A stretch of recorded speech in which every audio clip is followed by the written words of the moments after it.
என் தூக்கத்தை கலைக்காதவாறு, எனக்கு அதாவது சங்கடத்தை கொடுக்காதவாறு எழுந்து செல்வார்கள்.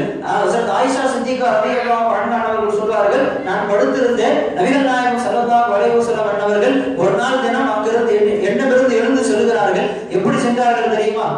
காம ருவைதா, மெதுவாக எழுந்தார்கள், மெதுவாக செருப்பை மாட்டினார்கள், மெதுவாக கதவை திறந்தார்கள். என் தூக்கத்தை கலைக்காதவாறு, எனக்கு எந்த சங்கடமும் ஏற்பட்டு விடக் கூடாது என்ற எண்ணத்தில் எல்லா காரியங்களையும் மெதுவாக செய்தார்கள். அங்கிருந்து எழுந்து சென்றார்கள் என்று நபிகள் நாயகம் ஸல்லல்லாஹு அலைஹி வஸல்லம் அவர்களின் நடத்தை குறித்து ஹஜ்ரத் ஆயிஷா ரலியல்லாஹு அன்ஹா அவர்கள் சொல்லி காட்டுகிறார்கள். இப்படி ஒரு தலைவரை உலகத்தில் பார்க்க முடியுமா? தன் மனைவியிடத்தில் கூட தன் தேவைக்காக செல்கிற பொழுது அனுமதி கேட்டு செல்லக்கூடிய தலைவரை பார்க்க முடியுமா? மனைவியின் தூக்கம் களையக்கூடாது என்பதற்காக மெதுவாக எழுந்து மெதுவாக சென்று மனைவிக்கு எந்த சங்கடத்தையும் கொடுக்க கூடாது என்ற எண்ணத்தில் செயல்படக்கூடிய ஒரு தலைவரை உலகத்தில் காண முடியுமா?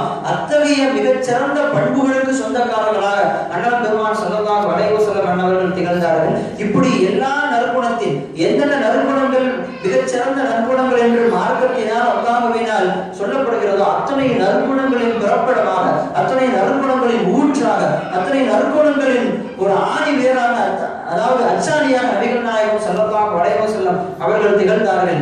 அவர்களது குணங்களை பார்த்து, அவர்கள் நன்னடத்தைகளை பார்த்துத்தான் சஹாபாக்கள் மிக உச்ச நிலைக்கு சென்றார்கள். நாமும் நமது வாழ்வில் உயர வேண்டும் என்று சொன்னால், நமது வாழ்வில் சிறந்தவர்களாக, உயர்ந்தவர்களாக, அல்லாஹ்விற்கு பிடித்தமானவர்களாக மாற வேண்டும் என்று சொன்னால், நபிகள் நாயகம் ஸல்லல்லாஹு அலைஹி வஸல்லம் அவர்கள் எந்தெந்த நற்குணங்களை வெளிப்படுத்தி வாழ்ந்து காட்டினார்களோ அத்தனை நற்குணங்களையும் நமது வாழ்வில் ஏற்படுத்தி கொண்டு நாம் வாழ வேண்டும். அல்லாஹ் ஜல்ல ஷானஹு தஆலா நபிகள் நாயகம் ஸல்லல்லாஹு அலைஹி வஸல்லம் அவர்களை அத்தனை சொல், செயல், அங்கீகாரம் எல்லா விஷயங்களையும் அப்படியே பின்பற்றி வாழக்கூடிய தௌஃபீக்கை நம் அனைவர்களுக்கும் அல்லாஹ் தந்தருள் புரிவானாக என்ற பிரார்த்தனையோடு என் வார்த்தைகளை நிறைவு செய்கிறேன். வஆஹிரு தஅவானா அல்ஹம்துலில்லாஹி ரப்பில் ஆலமீன். அஸ்ஸலாமு அலைக்கும் வரஹ்மத்துல்லாஹி தஆலா வபரகாத்துஹு.